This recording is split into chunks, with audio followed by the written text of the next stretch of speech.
Hey guys, JT here with a quick comparisons video. What I'm going to do is I'm going to compare real quick more or less the size and just talk about some of the specs between the DHK Zombie, the Arma Outcast, and also this is the bling bling decked out Traxxas Emaxx. So just off bat, the Traxxas Emaxx is just about got everything you can do to one. I mean, it's got a lot of modifications and parts on it. And the Outcast, only difference is it's going to have the tires and wheels. Excuse me, has the phase-on tires and wheels on it. So just looking at this like this, guys, give me 1 second. So just as you guys see there, as far as width-wise, get this up a little bit closer if we can. It looks like the Outcast is going to be a little bit wider than the Zombie. Not by much, but it does have some phase-on tires and wheels on it. And then, of course, the Emaxx does seem to be just as wide as well, just kind of looking at some of these comparisons here with it.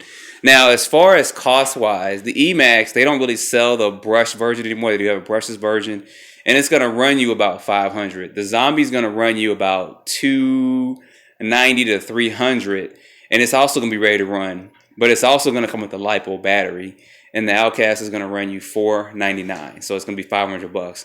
Now, there are several huge differences in these, so let me get these bodies off real quick. All right, so with the bodies off real quick, you guys know how Arma has built their cars.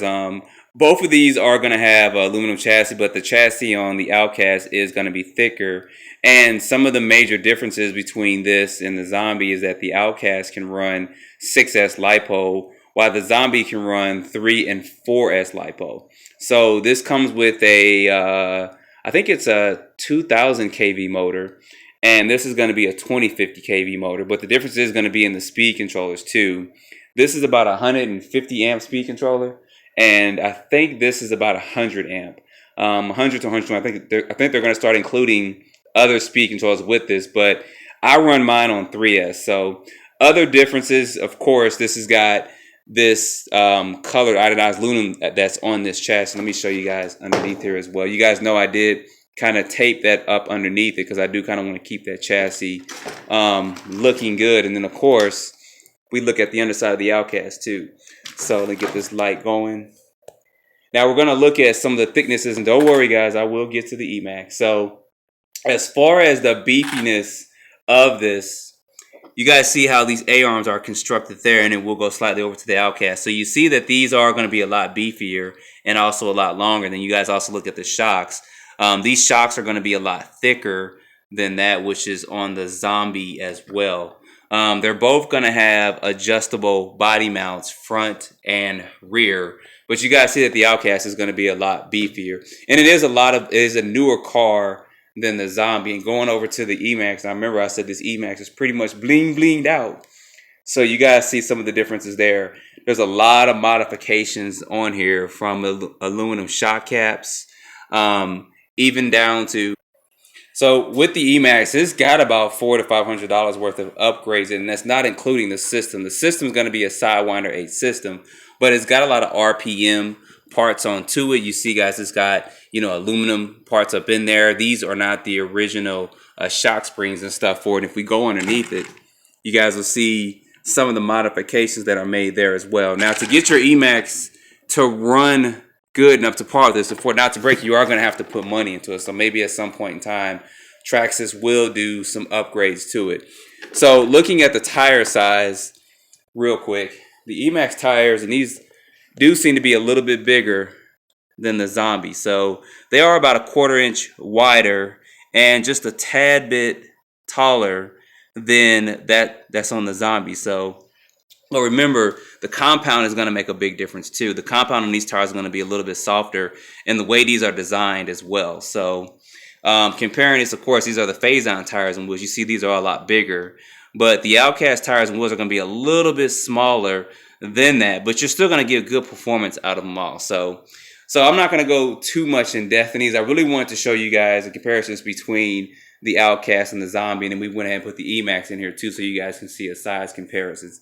So the biggest thing is going to be price and how much you want to spend for the car. And then durability wise, the Outcast is going to be one of the toughest ones out of these three. Outcasts run them back and forth, and I've only broken one small thing on. That's when somebody actually ran into me directly with Emaxx.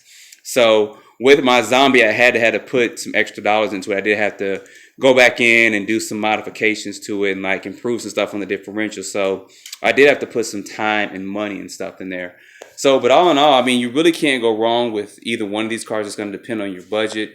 With the Emaxx, you are going to have to put some money into it to get this to be able to be a little bit more durable. Now, the brushless Emaxx is out there, but I think that runs like $5.99 for that. And it does come with a cast system that can run 6S.